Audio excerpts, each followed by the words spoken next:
What is up, everybody? Welcome back to another episode of the Rewired Soul podcast. It's your host, Chris Boutte, and yeah, we're talking to another great author today, and his name is Nathan Bomey. He's been a journalist for a while, and he recently released a book called Bridge Builders, and I've been waiting for it for months, and finally his publisher got back to me and they sent me a copy of it, and I loved it. So I'm super glad that I got to talk to him. But I wanted to release this episode today because all this week we've been talking about, signaling and moral grandstanding, and then the conversation I had with Megan Daum about, just how things have changed and, a lot of the arguments and fights that happen online and everything like that. Well, Nathan's book, Bridge Builders, I think is perfect to finish up the week because it's all about, you guessed it, building bridges with people we disagree with. And it's such a great book. And Nathan and I, we talk about, how certain organizations are trying to build bridges where there's, issues like racism, political polarization, and we even discuss some of the issues with journalism and how journalism has changed and, what journalists have to kind of do to be ethical, with the way the whole landscape and the business model has changed, So it's a really, really great book, and I'm so glad that I had the opportunity to talk to him about it. So we dive into all that stuff in this episode. So I will be linking down below his social media as well as the book. So make sure you grab a copy. And if you haven't yet, make sure you check down there too, because there are links to my social media at The Rewired Soul over on Instagram and Twitter. And this was also a video recording. I've been doing more of those lately. So this will be up on the YouTube channel, The Rewired Soul. So if you prefer seeing beautiful faces like myself and Nathan Bomey, you can go over to the Rewired Soul YouTube channel. It'll be up there as well. All right. But anyways, make sure you're following me on social media. I just announced the 5 guests who will be up next week, and there are some more great books coming and more great authors. So make sure you're following me on Instagram and Twitter. But anyways, without further ado, here's my conversation with Nathan Bomey about his brand new book, Bridge Builders.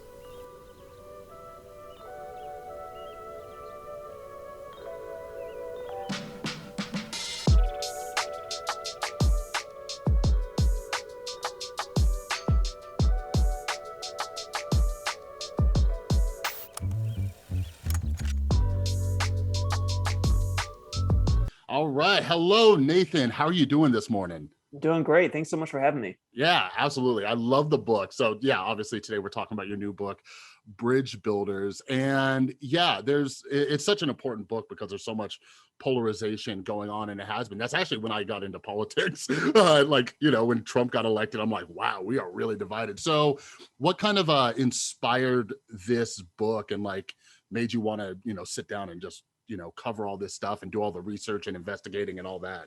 Yeah. Two things.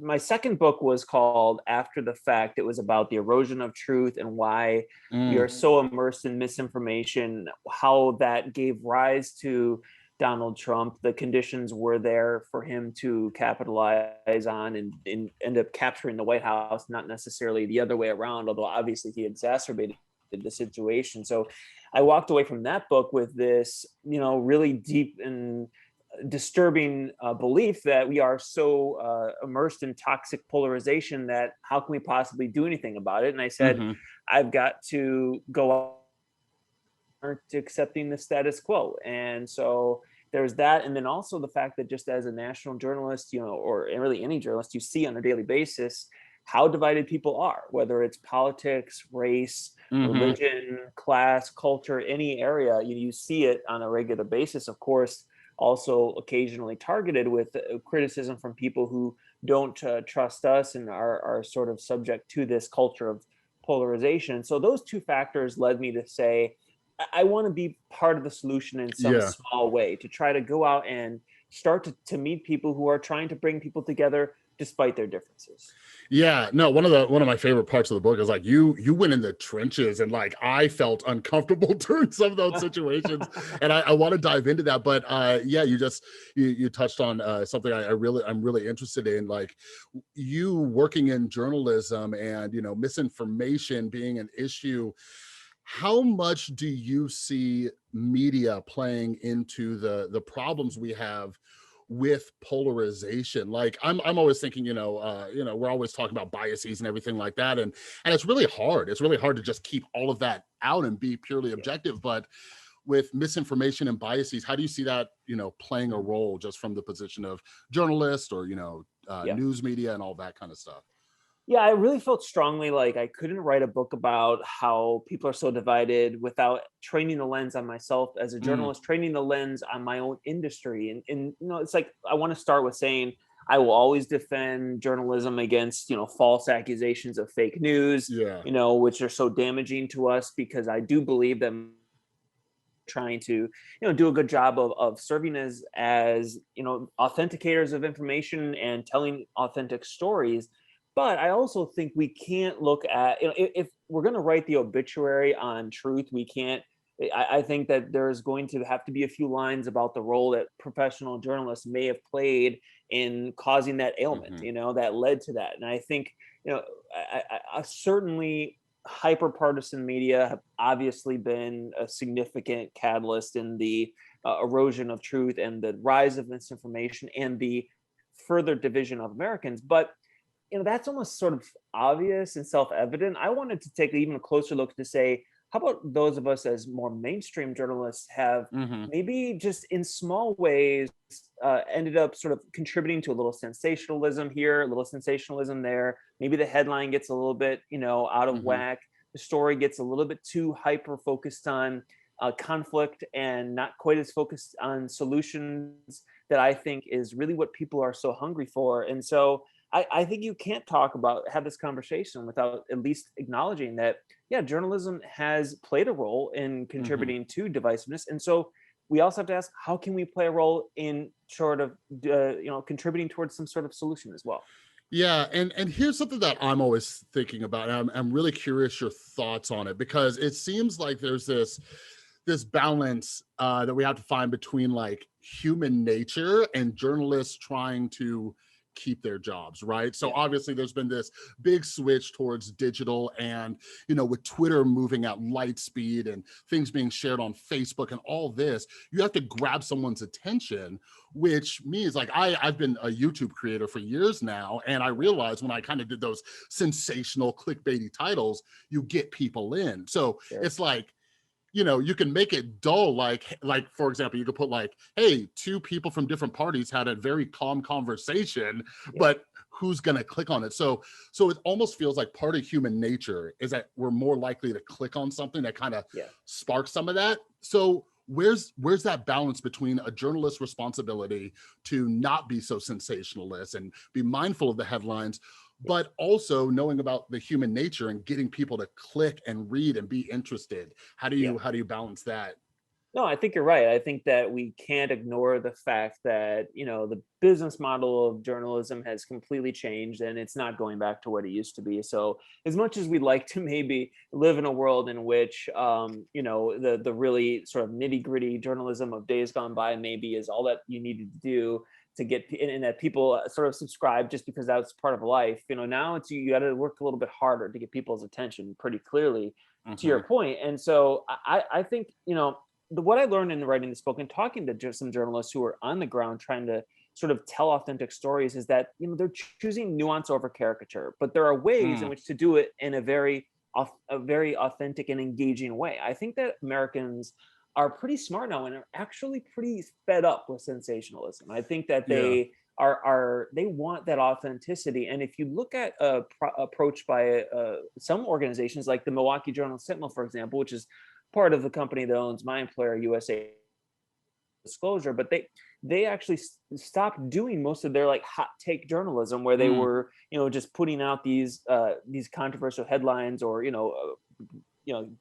big opinions, and they started to focus more on solutions. And what they found mm, was that their traffic actually went through the roof. Why? Because we got plenty of hot takes. Like that Yeah. is in full supply.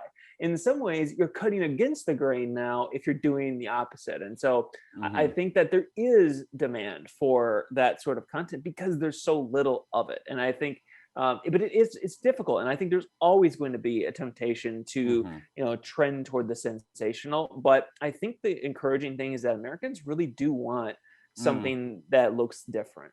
Yeah, yeah, and like I look at my own personal experiences. As you probably know, I read a ton, and I'm always looking for books that, I was talking to someone the other day, and I was like, I'm looking for books where the author will argue with themselves, right? Hmm. Because you Hmm. can Yeah. find one that it's just all one directional, Yeah. and it's human nature to love confirmation bias and something that agrees Yeah. with us. But sometimes what I do is I'll actually read books on two different extremes, and even as somebody who's very liberal leaning, I'll follow people on the right and read their stuff. I'm like, because Yeah. these people will point out something that I might be missing, even Yeah. if I don't agree with some of their ideology or policy or whatever. So I can definitely see that more people are kind of looking for just more information and Yeah. conversation and all that.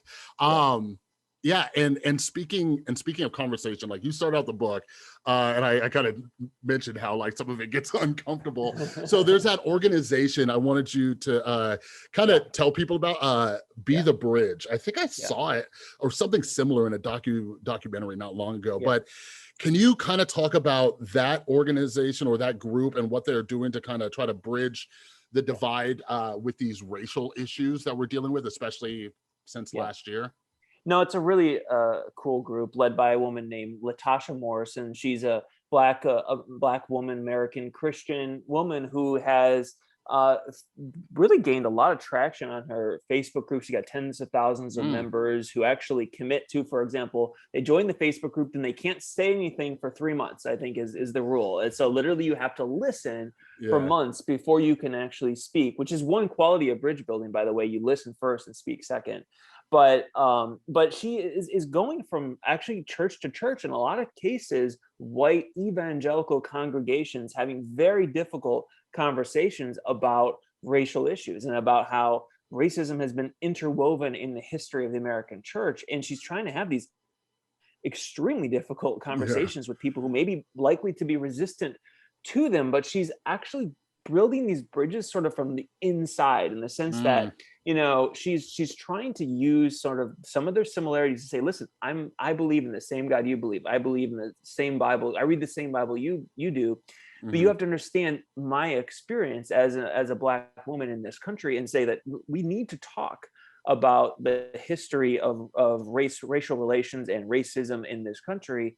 And we can do that in a way that doesn't necessarily shame or humiliation, but does focus on accountability. And there is a Mhm. distinction there. I think a lot of times we feel like if we talk about things that happened in the past, we have to shame other people. But actually, Mhm. she's saying, listen, no, let's lament. That's the word she uses, is lament, Mm. not shame. And she draws a really just real distinction there, which I think makes a big difference. Is she's connecting with people who are otherwise, the media tell us, are not receptive to these sorts of conversations. So I think the way you approach it can really make a big difference.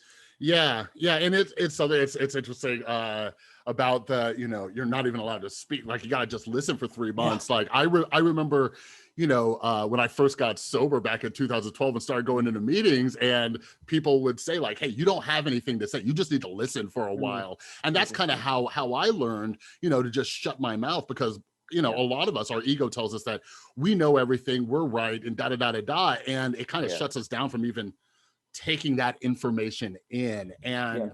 And a lot of us don't even take the time to sit back and question what we think and what we know, or we think we know, Yeah.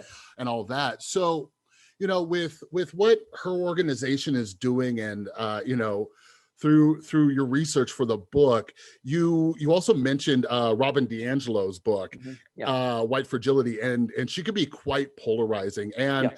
I recently wrote like an in-depth piece on her Yeah. I newest. read your piece. Great piece, by the Oh, way. thank you. Yeah. Yeah, like Yeah. it feels it. So you probably know what I'm talking about. It feels like there's a Yeah. lack of nuance. So Hmm. like, Yeah.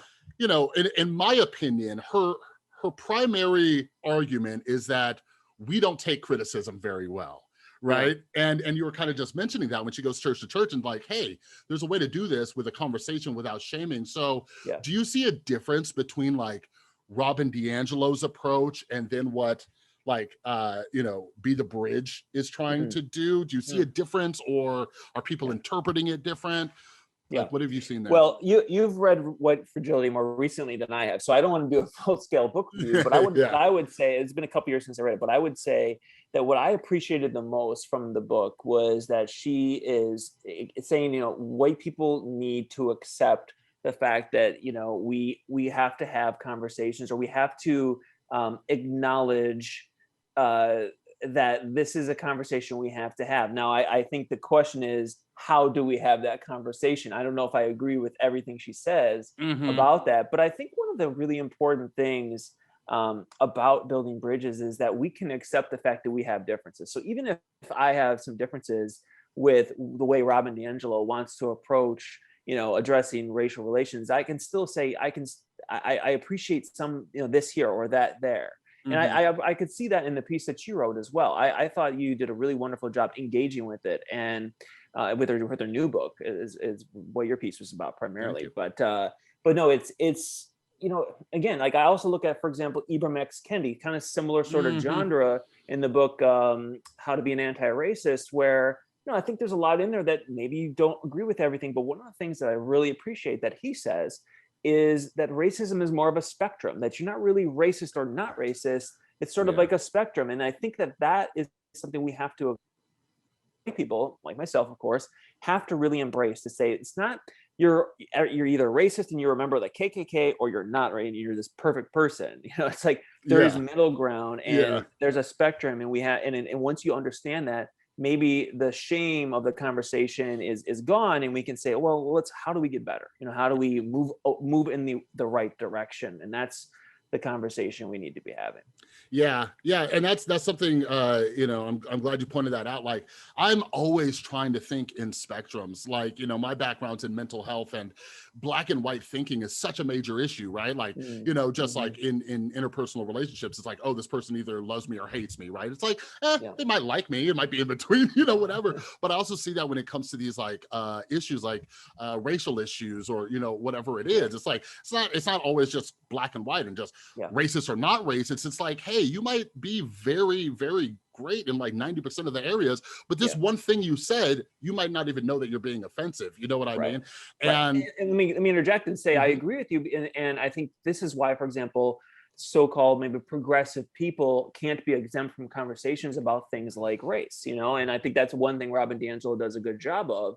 It's like you think because you have this progressive card, you're somehow exempt from this conversation, but the reality is a lot of times, okay, you could be really progressive on this issue, but actually really regressive on this issue, and I think that's nuance, and that's what's difficult. We don't not live in a culture that embraces nuance. We live in that culture that embraces caricature and labeling people. And the problem is people are complex. You can't put them in a box. If you do that, you are not fair to their complexity as humans. And so it's so hard. And I think bridge builders understand that, they are not ignorant of ignorance, in the sense that they understand ignorance is there, but they view people of difference differently, so they're not going to view them in the way other people view them. And they do believe that people are capable of change because they've seen it happen before. Yeah. And so I have a question for you, because it's something that I've been working on for years, and I imagine you have a lot of experience with this, but it's just getting uncomfortable and having uncomfortable conversations. Again, just my mental health background, like, I've had to learn to be comfortable in the uncomfortable. And I think we have defenses that pop up when we get into these uncomfortable situations, just like biases and cognitive dissonance, and like our tribalism, and even if we're talking politics, and it feels like that's one of the reasons why it's so difficult to get into this nuance. So I'm wondering, what are your tips or tools that you use? Because I'm sure while doing this book and like meeting new people, I'm sure someone said something that you just wanted to snap, right? Like, how do you chill? How do you sit with that uncomfortable feeling and open up and be receptive to their ideas and their views? Well, I think it's one of the most challenging things for us as humans, to embrace that. But I think it starts with understanding, what Martin Luther King said, which was, we are caught together in this inescapable web of mutuality, in the sense that, or I think he said inescapable network of mutuality, in the sense that our destinies are interwoven. If I'm not getting uncomfortable, I'm not growing. It's actually not really about the other person. It's, I want to progress, I have to help you progress. And I think we as Americans kind of get that, because we understand that this country is built on a system that really just simply won't work unless we're working together. And so I think it's actually sort of a pretty logical thing to say, if I'm not challenging my own assumptions, then I am actually going to end up remaining static. And if I remain static, then I'm really moving backwards. I think it is extremely challenging. But I think that we have to understand. Valerie Kaur, in her book "See No Stranger," which, if you're an epic reader, if you haven't read that one, you should read it. It's an amazing I have, book. but I'm writing it down right now. Oh, excellent. Yeah, Valerie Kaur is just tremendous in that book. And she's a Sikh civil rights activist. And she writes in that book that you are a part of me I do not yet know. That's the phrase that she repeats throughout the book. And what it basically means is that I may not understand why your future is important to mine, but it is. And I will find that out at some point. And until then, I have to invest in your story. I have to show you that I care about your humanity. It doesn't mean that I accept all of who you are, but it means I accept you have a right to be, and I think there's a big difference there. It's like you're not accepting intolerance or hate or exclusion when you have conversation, and I think that's one really difficult thing, that a lot of people tend to think that if you listen, then you're accepting or you're validating, and that's not the case. Yeah. And I actually, just the other day, I read it in a day, was Rising Out of Hatred. It's the story of Derek Black, who he was part of the white nationalist movement. He was like supposed to be the next big guy in there, and he went away from it. And that, I think that book's just incredible about these conversations and not accepting hate, because there are people who are white nationalists, or they hate certain religions, or and all these things, and it's difficult for even those conversations. And I'm curious if your experience with this book, like, did you encounter anybody who's gone through like just a change by having these conversations, or getting the help of bridge builders and all that? Did it give you some hope that this can happen? Yeah, I think a good example would be someone like Bob Inglis, who is the former Republican congressman from South Carolina. Still a Republican, I should say, just former congressman. But he's a proud Republican, and yet he has become a really vocal advocate for the need to take action on climate change. And the way that happened is not because someone argued him into it, or he saw some zinger of a tweet. It's like, oh yeah, I changed my mind based on that. No, that doesn't happen. It's like, what happened was he had relationships with members of his family and then a friend in Australia who basically showed him how caring about climate change does not require you to be an earth worshiper. As a Christian, he's like, I always thought that if I was going to care about the environment, then I was like somehow worshiping the earth, and that goes counter to who I am as a Christian. And he said, no, I can care. I can be more of a steward of the earth, because the Bible talks about stewardship, and it does. And if you focus on words like stewardship and less on focus like, do I believe in climate change? That's a tough word for a lot of people of faith, because if you're asking them to believe in something, say, I believe in this, I believe in this God or this deity here, but I can't believe in that. Well, maybe it's about just building these relationships between people who aren't like each other, and saying, actually, I can help show you my perspective, instead of sort of preaching at you and telling it to you. And so he has completely changed. He is now going throughout the country. He's gotten tens of thousands of Republican conservative members of his group, dues-paying members, who are saying, we are going to try to convince our legislators, or the people who are like us, to take action. And I find that really interesting, because he's building bridges with people who are like him. And I think that that's actually sometimes the way that we can actually make change in some of the most difficult issues. It's like, okay, maybe someone in the far left can't reach someone on the far right, but you may be able to reach someone who's kind of on the fringes, who then can reach someone else. And I think that it's like, you can't build a bridge across an ocean. but sometimes the divides we think are oceans are actually rivers. Yeah, no, absolutely. And that's something that I try to think about. Like I'm half black, and I see these issues, and people, on my side of the family, my black side of the family have struggled with some of these racial issues in the United States. And, so I'm always reading, like, I will read, like, I'll read Robert DiAngelo, I'll read Ibram X. Kendi and stuff like that. And I'm like, okay, well, maybe some parts are like really far left, but it's like, how do we talk and get and start moving a little bit more this way, so we can actually have conversations and not just shut someone out. So I love that example, because sometimes it's like someone on the inside has to kind of have that change. And there's always someone on the edge, someone on the fringe who is willing to engage. I think we have this perception that, use the word tribalism, it's like we have this perception that people in the other tribe are never going to engage, but there's always someone who's sort of out, who's a little bit more on the edge, who's a little bit more curious, and maybe you can reach that person, and maybe that person can help bring about change. I think that is, and we can talk about that. I mean, I'm very true believer in the fact that people can change, and if you look at it, Americans have changed a lot over the years. And that includes recently. I mean, if you look at, for example, an issue like gay marriage in 2005, I think the number is in Gallup poll, 30%, only 30% of Americans believed in marriage equality for, people of the same sex in 2005. Only 15 years later, that number up to 70%. So from 30 to 70% in only 15 years. That was a really contentious social issue that if you had told someone in 2005, the country's going to change its mind about this issue in 15 years, they'd say, I can't possibly believe that. And what I think it demonstrates, in a lot of cases, there are obviously exceptions, that people change their minds because they had relationships with people. They realize, I have family members who are part of the LGBTQ community, or I have a friend, and they were sort of exposed to the fact that, those relationships matter to them. And because they had those relationships, then they started to change their mind on these issues, and I don't think it was because someone wrote a good op-ed. It was because you had a friendship or something with people. And I talk about a friendship in the book where someone did change his mind on that issue. And I think it matters. Yeah, absolutely. And that's one of the things, there's so many books coming out too about how we're, becoming just like more isolated because of social media, not making connections and stuff like that. And I'm still pretty much an introvert. Like I live in Las Vegas and I never go out, but I do try to connect with people and just have conversations, because I do think that that's one of the biggest eye openers for us. You know what I mean? Well, you probably save a lot of money by not going out in Las Vegas. Well, no, since I got sober, I am basically a rich man. No.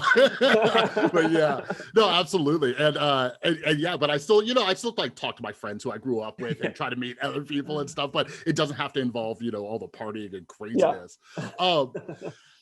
So when we're talking, I want to go back to like when we're talking about like the tribalism type thing, right?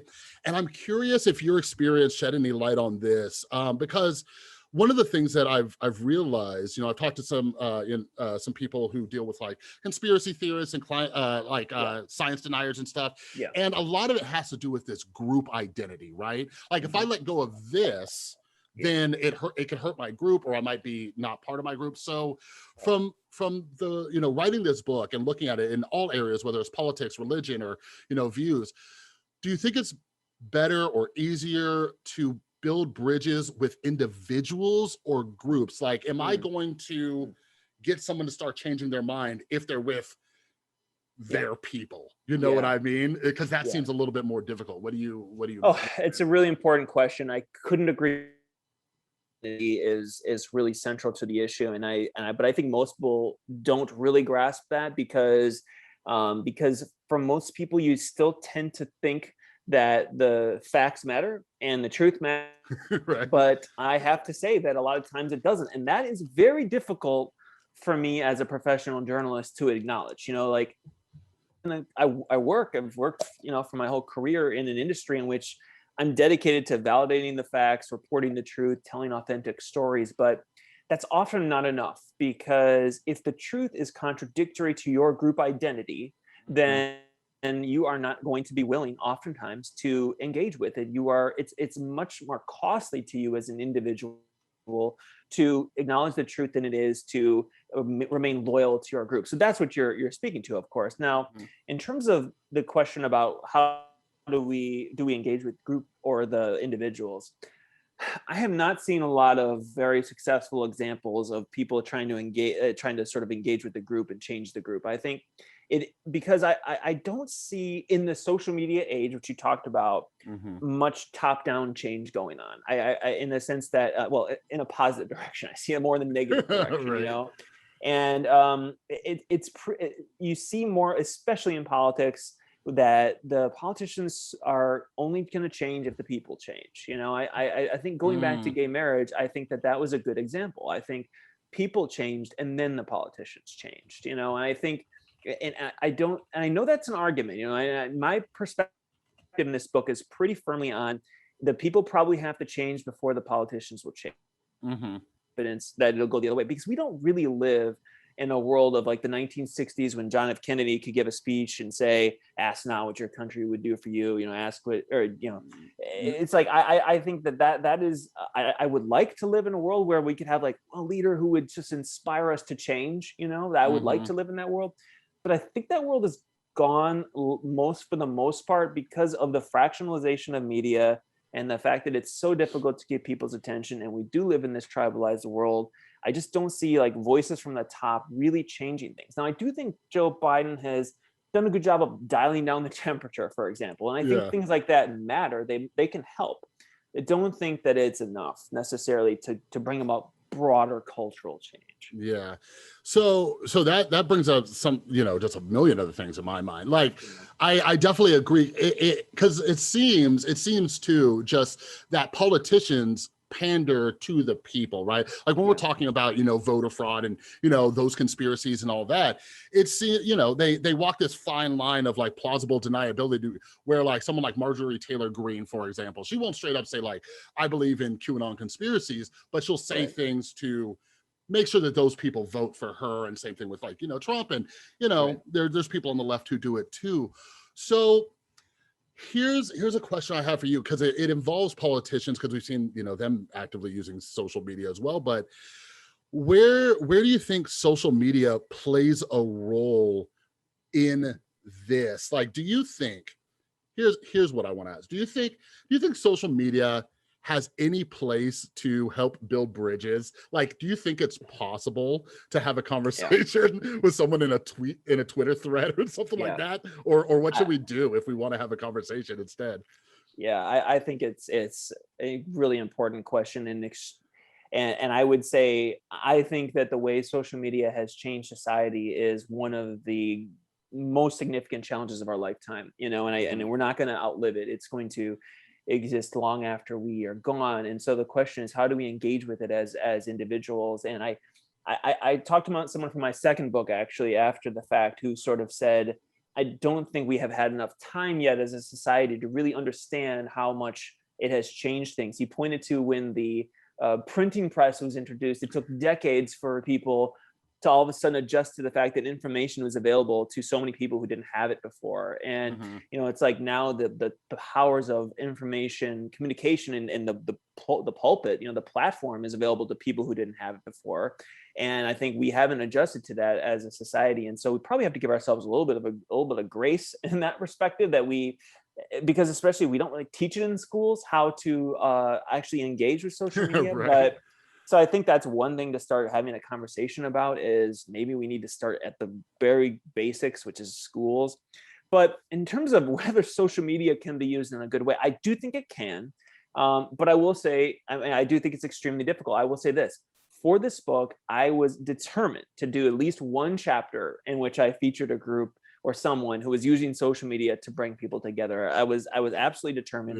It was the most difficult subject to find. I mean, it was like the most difficult, because it just finally, you know, networking with journalists I knew who pointed me to this group, you know, really organic group that has developed called the Everyday Projects, which has basically formed these Instagram accounts throughout the world. Started with Everyday Africa, a couple journalists in Africa, just basically posting basic photos of, for example, someone getting a cup of coffee, someone going up an elevator, someone fixing a car, just very basic, mundane elements of daily life that people on the other side of the world can recognize to see, you know what, I get a cup of coffee every morning. I go up the elevator every day. I get my car fixed. And it connects you as a human to someone on the other side of the world and says, you know what, maybe we're a little bit more alike than we realized. And even despite our differences, which you can actually grow to appreciate when you understand we have some shared humanity. And I think they're kind of paving the path for how social media can be used in a more productive way. Hundreds of thousands of followers. So people are actually interested in this. Like they like it, they get it.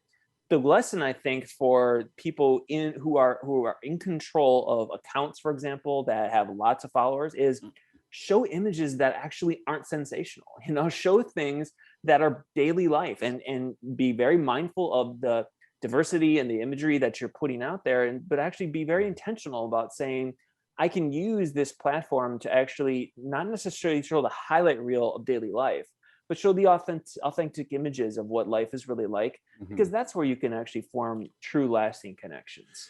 Yeah. So just to have, the cynical Chris come out real quick. Like I think about incentives, right? Like what is incentivizing somebody to do things? So just off the top of my head, like if I'm thinking of stuff that Ted Cruz puts on Twitter, what is Ted Cruz's incentive to post just like, hey, look, people on the left and the right, we're all getting coffee, right? You know what I mean? Like, and think like, what is his incentive? Like if he had to weigh the pros and cons of, do I do this and like just these pictures of people like, and so we can connect, or do I really pander to my base and say, don't take away our guns, like all, and like, immigration and all these other things. Like, so how do we incentivize people like that with such large platforms? Where is that for them?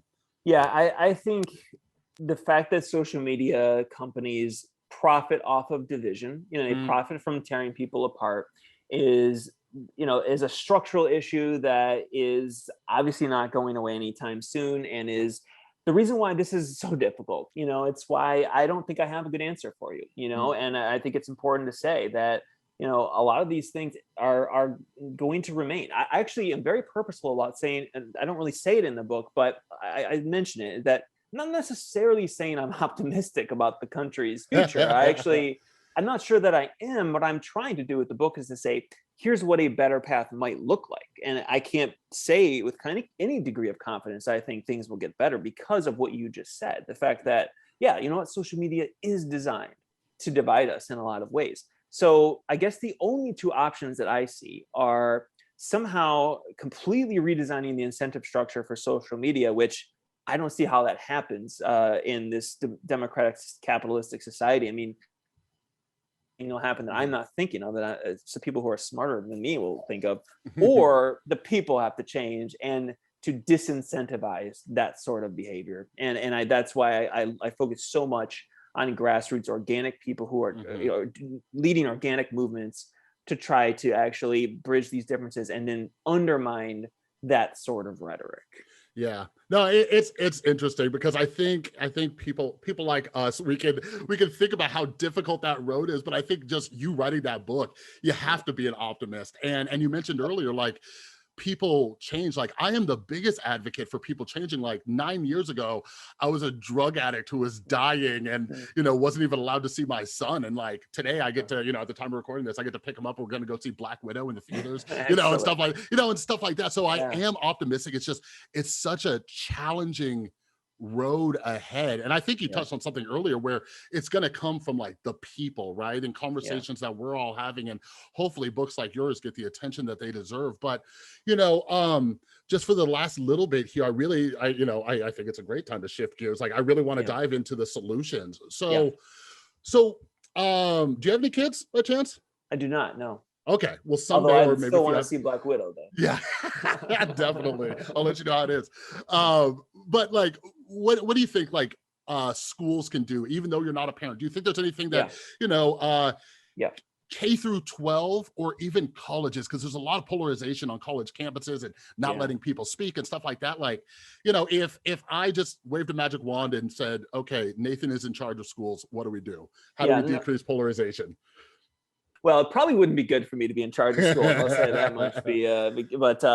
but because then we'd probably we'd have is classes on journalism, for example, because I Right. think that is actually one of the ways that we can start to think about actually reorienting people's perspective is, for example, you start with, well, let me back up and say, let me back up first, and before I get to that, and say one thing I really wanted to do with this book is to talk about solutions on a broader scale, because the book is focused largely on more grassroots, individual to individual efforts, but I wanted to draw from that what are some of the things that we could apply on a larger scale, because I understand that is something that's obviously essential to this, that we can't really wait, we don't have time to wait for grassroots efforts to somehow pick up cultural speed. But I think if the premise of building relationships between people of difference, if you believe that is the way to build bridges, which, by the way, there's a lot of science on that too. Don't really get into it in the book, but because my strength as a journalist is telling stories. I'll let the academics talk about the studies as much, but contact theory, if your listeners are interested in exploring that further, is what you Google to read about how when people actually meet someone who's not like them, scientifically, they're more likely than to actually soften their views toward that person and the issues that they confront. So there is science there, but I think if we believe that this is something that will actually help, then we say, how do we use our institutions to start to integrate this culture of relationship building between people who aren't like each other? And I think schools is where you start, because I think that, listen, maybe adults are a lost cause, like maybe you and I, but I think we can agree that our kids probably aren't, that it's still time, there's still time for them as they're forming their worldview to think differently. And I think that you can do things like, listen, we live in this remote video, Zoom video culture now, where kids are working remotely. Now I know they're going back to school, but I think in the future now we see, well, why can't, this student in this classroom in this district do a project with this student in this district who's much different than them? We unfortunately live in a country in which schools are pretty segregated by race and class and culture, and and it's like, but actually we don't need to accept that just because the system is the way it is. Maybe we should revolutionize the system, perhaps. Until then, we probably should do something else. And I think we can actually start to do things like class projects with kids who aren't like each other, because that's when they'll actually start to understand a little bit more someone who's not like themselves. In college, I have this very strange view that students shouldn't be allowed to room with people that they've self-selected in their freshman year. And there are some colleges that are not allowing it anymore, which I think is probably a good thing. The Washington Post put it this way. They basically said, when kids get to pick who their own roommates, the rich white kids tend to find the rich white kids, you know what I mean? And that's not going to help us. Like, how is that going to help? And so, I think, again, there's a study that showed that, actually when college kids, white kids end up meeting kids, students of color, they actually tend to often to change their perspectives, their views are different. Again, there's research that shows these kinds of things matter. College is so rife right now with so much tension. Maybe the place to start isn't to say, what do we do about this person can speak or this person can speak? How about we start on the very grassroots level to say, when you're in the dorm, like if you're living with someone who's not like you, maybe that's where you get to appreciate the other person. And listen, there's one bridge that can never be divided, Chris, and that's between morning people and night people. But so that part they have to be conscious of. But aside from that, there's a lot of other differences we can bridge. Yeah, it's interesting. We don't have the time to get into all the weeds of this, but like I recently there was a story that was getting some coverage in Florida where DeSantis was talking about college students needing to have like their political affiliation and and stuff like that, and people were seeing all the negative, but kind of like what you're talking about, like imagine if freshmen come in and one's more liberal leaning, one's more conservative, you can take that data, put them together, so it could be used for good, but people's fear is that they could take that and punish or do something like that. So it's weird, and that just gets to a whole conversation of trust. Do we trust the people who are taking this information and all that? But you were about to hit on something about why journalism is such an important topic for kids to learn about. And I've had I've had scientists and conspiracy debunkers on here. My son is 12, and I'm always just trying to get him to look at things and fact check things and not believe everything he reads. He's surprisingly good at it, but you're the first journalist I've had who's kind of mentioned this, and you mentioned earlier how you're all about, like, truth and stuff like that. So of course. how would this benefit kids learning about aspects of journalism in school? Yeah, I think it's really crucial because students don't really learn about journalism or news reporting in school, high school or college. I mean, and I had the privilege in high school in Michigan of taking my newspaper class. And that's one of the ways I got into journalism. And, but I think unfortunately we don't really teach, we don't teach the skills of news gathering, and we don't teach an appreciation or an understanding for what journalists do. I think that what we should do is invest in basic journalism education in our high schools. Why? Because who, what, where, when, why, and source validation, fact authentication is actually a skill you need to be a citizen now. This is not something like you can rely on a professional journalist to do for you in all cases anymore, because oftentimes they're not there. I mean, I worked for a very small publication, like circulation, like 5,000 when I started my career. And I was covering these little, township meetings where they're debating like gravel quarry mining regulations and stuff like that. And I'm like, I have no idea what's going on. But the point was, maybe I didn't know what was happening, but I was there and I was forming those relationships with the community members. But I actually recently reached out to the township supervisor there, and she told me nobody covers them anymore, because the journalists have been completely decimated in that area. And so, so that means that we as citizens have to be kind of responsible in a lot of ways for our own news consumption. And we're not teaching people how to do that, but actually, you basically got to be a journalist, essentially, is what you got to be. You got to authenticate information on your own. A lot of people don't know how to do that, not being condescending, just sort of, this is how it is. And I understand, because historically they could rely on professionals to kind of do it for them. Like if you're living in 1982 America, it's like you pay a quarter for the newspaper and they're pretty much, filtering the world, and that you don't encounter much misinformation. I mean, you can find it if you really look hard back then, but it's so much easier now. And that's why we have to talk about what do we do in our schools. Yeah, no, and I'm sure with you being a journalist, I don't know if it drives you nuts, but something that I see a lot is just with social media and influencers, and there's a lot of people who, they cover news or they cover stories, and they have no journalistic background, so they're not bound to any kind of standards of like integrity. And some of it's not even with ill intention, but they hear something and then they make a YouTube video that gets hundreds of thousands of views, and they don't answer to an editor or a publication or anybody to fact check their stuff. So yeah, personally, like, it's something that I do regularly. Like when I hear something, I'm always like, I try to be a little bit skeptical. I'm like, who's saying this? Where'd they get the information from? Did they provide a source? Is it a valid source? For example, my girlfriend and I were just talking about some of the news and updates around the Delta variant, right? Like we're both vaccinated, and there's some different information and stuff. So this morning I spent a little time like doing a little bit of research and all that.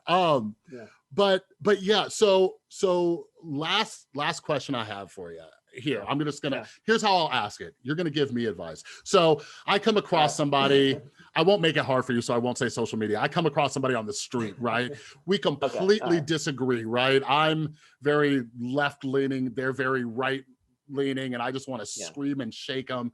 What is the best thing that I could do, and all the listeners, like if we wanted to start building a bridge and finding an understanding, whether it's on like immigration policy, whether it's on healthcare reform, whether it's on abortion, just something like really intense. How do I start with building that bridge?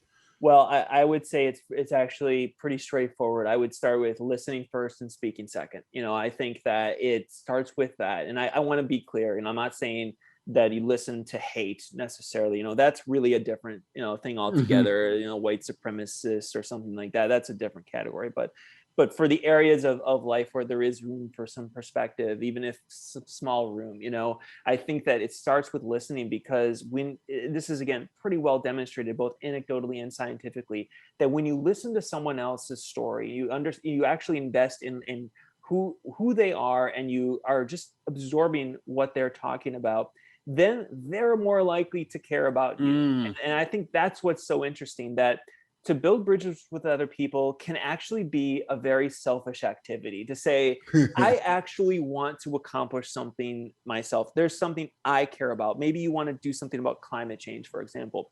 You may have to listen to someone talk about the other perspective first before you can share yours, because it's, again, pretty well demonstrated that oftentimes after they get a chance to talk about themselves, then they're much more open to listening to you. And that just is so countercultural, to say, because so often we want to talk and not listen, and that's probably one of the find ourselves in this situation. But a lot of people just want to be heard, and I'm sure you've seen this in your work, in addictions. It's like a lot of people just want to be you to acknowledge that you see them, and once you do that, a lot of times they'll soften toward you. And that's what I find to be such a dynamic dichotomy.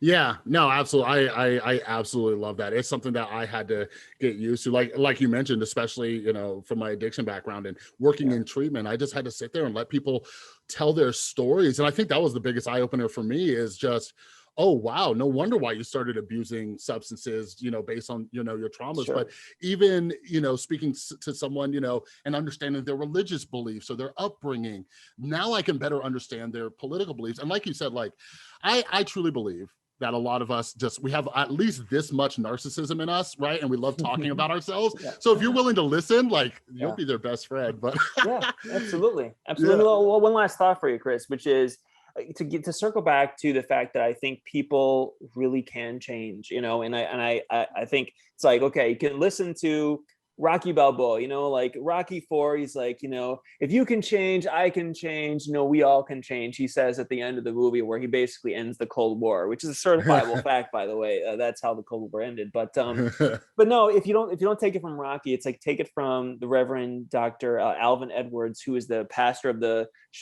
Mount Zion African Baptist Church in Charlottesville, Virginia, who I met for this book. And I asked him, he's working on really tough issues, racial reconciliation, religious reconciliation in Charlottesville in 2017, but he's a Black man who's also dealt with, for his whole life, with the legacy of Jim Crow slavery, and I said, how do you maintain faith that people can change? And he said, I have to believe that people can change, because if I don't, then that's a belief that I can't change. Ooh. And I can't accept that. And I said, what a dynamic perspective to say. He's not looking at people through the lens of who they are. He's looking at them through the lens of who he is and who he wants to be. And I think that is the approach that we all want to take as individuals. I absolutely love it. So Nathan, thank you again so much for your time. And for everybody out there who was just introduced to you, where can they get the book, and where can they find you? Because you are a journalist, and so how can they keep up with all your other projects? Where can they look for you at? Well, I appreciate that. You can certainly follow me on Twitter at Nathan Bomey, Bomey. That's where my Twitter is, and or that's where the book is listed. You can certainly find it there, but it is in Barnes and Noble. It's on Amazon. Of course, independent stores. Honestly, I just appreciate anyone who buys this book, because you're supporting my journalism, but you're also supporting a publisher that has decided to publish this book, because it's like so many books try to do the exact opposite. They're trying to tell people apart, profiting off of that. Probably why I'm not going to get rich off this one. It's like pretty sure this is not going to be my bestseller, but that's okay, because the point is to start a conversation, to say, we need to talk about this, because I probably should have been the smarter DC journalist who wrote about all the problems, but I wanted to do something a little bit different, and I'm Chris, it means a lot. Yeah, absolutely. I love it. I'll make sure to link all that stuff down in the description below. So thank you once again, Nathan, and I'm sure we'll talk soon. Thanks again. I really appreciate it. All right, folks, there you have it. There's my conversation with Nathan Bomey. And how cool of a guy is he? I had such a blast talking with him. He's like a nice guy. I love it when I get to talk to authors and they're super nice. And don't get me wrong, it's not like any authors I've had on have been like absolute jerks or anything like that. But yeah, Nathan and I got to talk a little bit before and after and everything. But anyways, make sure you're following him over on Twitter. Get a copy of this book. Get some more copies. Give them to people in your life. life after you read it, so we can start building these bridges, as he talked about in this. And it's something I've actually been trying to do more and more since our conversation. As you heard towards the end of that conversation, we were talking about, the importance of just listening, right? And yeah, I remember, back when I first got sober, just them telling me to shut up for 3 months, kind of how they do in that Be the Bridge organization and all that. But, conversations are important, but a lot of times we don't get anywhere because we're not listening to the other side. So make sure you grab a copy of his book. There's some great stories in there, and we didn't even touch half the stuff and half the stories. Like I said, Nathan got into some uncomfortable situations, and I felt anxious for him. So it's a really good book. So go out there, go support it, and check it out. All right. But anyways, don't forget to follow me over on Instagram and Twitter at The Rewired Soul. And if you're new to the podcast, or if you're not new, but you keep coming back and you haven't followed or subscribed to the podcast, make sure you do that real quick. And if you're over on Apple, if you're listening to this on Apple, take 2 seconds, leave a rating and a review. And also share it with people you know. Why do I ask you to do this? It's simple. We're a newer podcast. It helps get the word out. The algorithm's like, oh man, people are rating this and reviewing it and following it. Holy crap, they're sharing it with people they know. This must be legit. So then they go and distribute it out to even more people. And we get to talk about these awesome books, learn new things, and figure out how to have better conversations and think a little bit better about the world. All right, but for all of you loyal followers out there who would like to support the podcast in any way, there's some links down below. You can get some of my mental health books over at therewiredsoul.com that I've personally written. You can become a patron. And there is also an affiliate link down below for BetterHelp online therapy. One of my personal issues with having these conversations was I used to have a lot of anger issues. And aside from 12-step programs, therapy helped me a ton. And I've personally used BetterHelp online therapy. So if you want to check that out, there's an affiliate link down below. It's affordable, easy to use, do it from the comfort of your home, all that good stuff. All right, but anyways, make sure you go check out my social media and see who the upcoming guests are for next week. We got some exciting stuff coming up, and I thank you so much for taking the time to listen to this conversation with Nathan. I hope you have an awesome rest of your day. If you're listening to this on Friday, have an amazing weekend, and I'll see you next time.